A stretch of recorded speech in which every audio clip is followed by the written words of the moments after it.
Hi, I'm Kelly Villegas, and today I'm going to teach you a couple of exercises for the hand using Therapy Putty. Okay? First of all, the Therapy Putty that I like to use is called Rolyan, R-O-L-Y-A-N, and I'm putting a link in the comments so that you can just go directly to that link and you'll get the right stuff, okay? The other stuff that's on the market right now is usually blue for some reason, different shades of blue, and I really don't like it because the blue stuff just gets everywhere.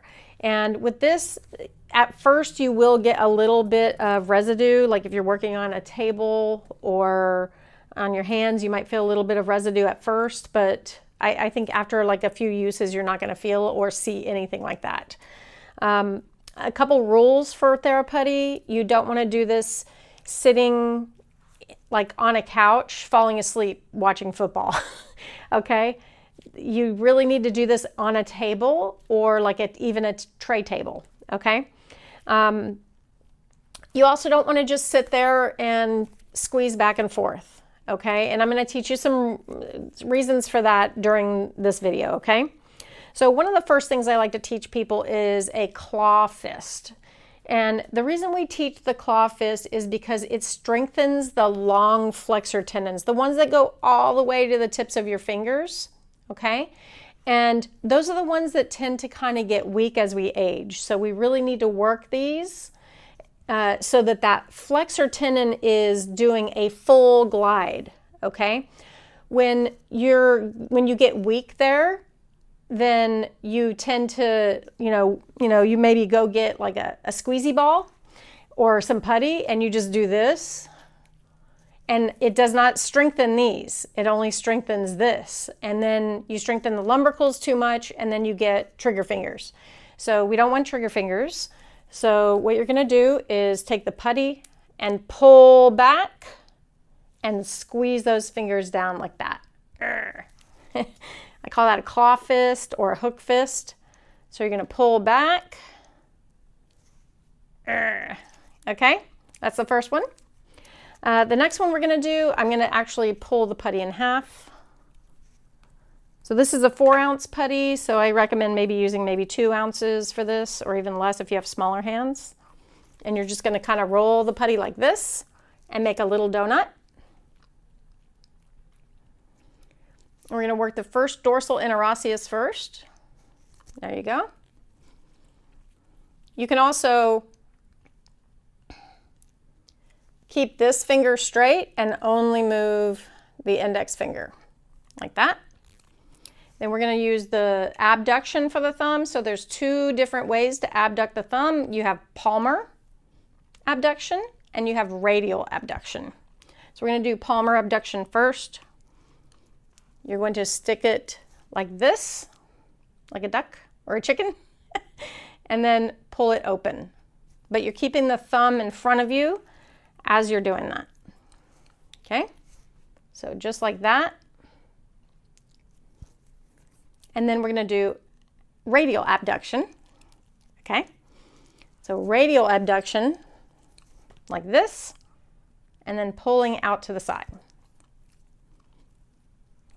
My right hand's getting kind of tired. Okay, and then pulling out to the side like that. Okay, so that's radial abduction. The next one we're going to do is the extensor pollicis brevis. So again, that's this one. So if you watch the CMC video, then this is the position you should be able to hold your thumb in. If you cannot hold your thumb in this position, then you should not be doing this exercise. So what you're going to do is, again, you're going to loop it. You're going to put that loop right over your thumb and then pull. Whoops, a little weak there. There you go.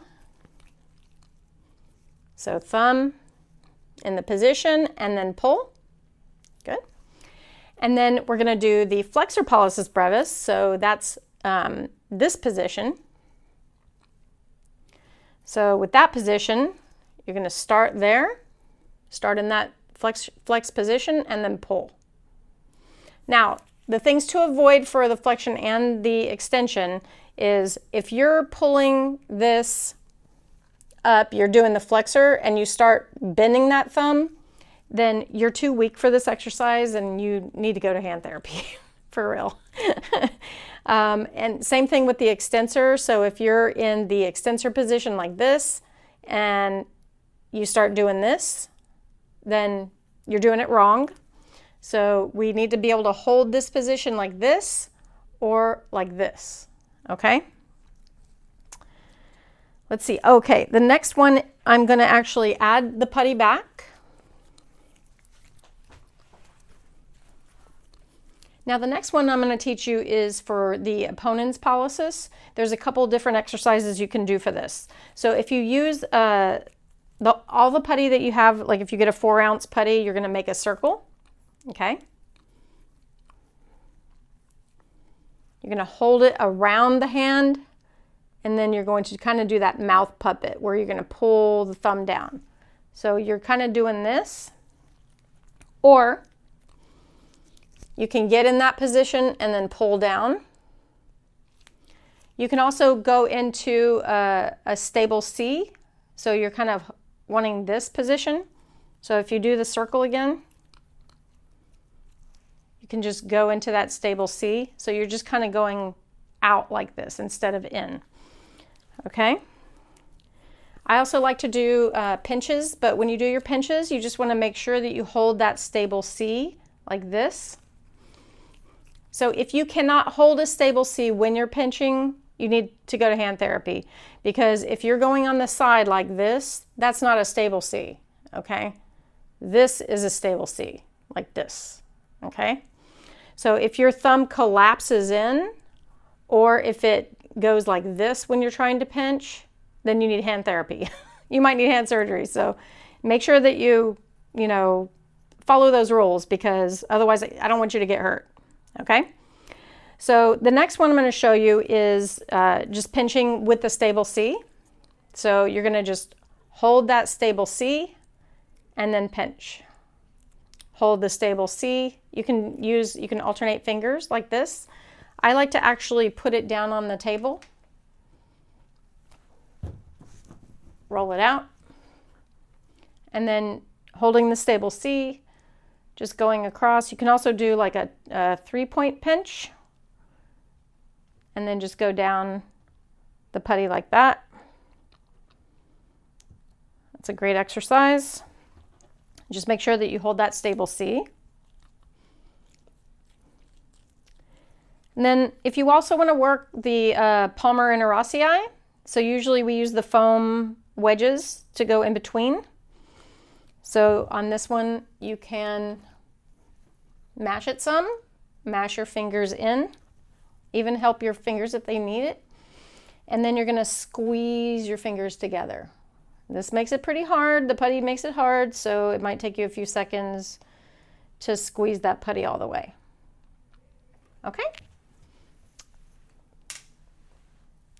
Well, I hope these exercises help you. And if you have any questions, please put them in the comments and I will get back to you as soon as I can. Okay? Have a great day.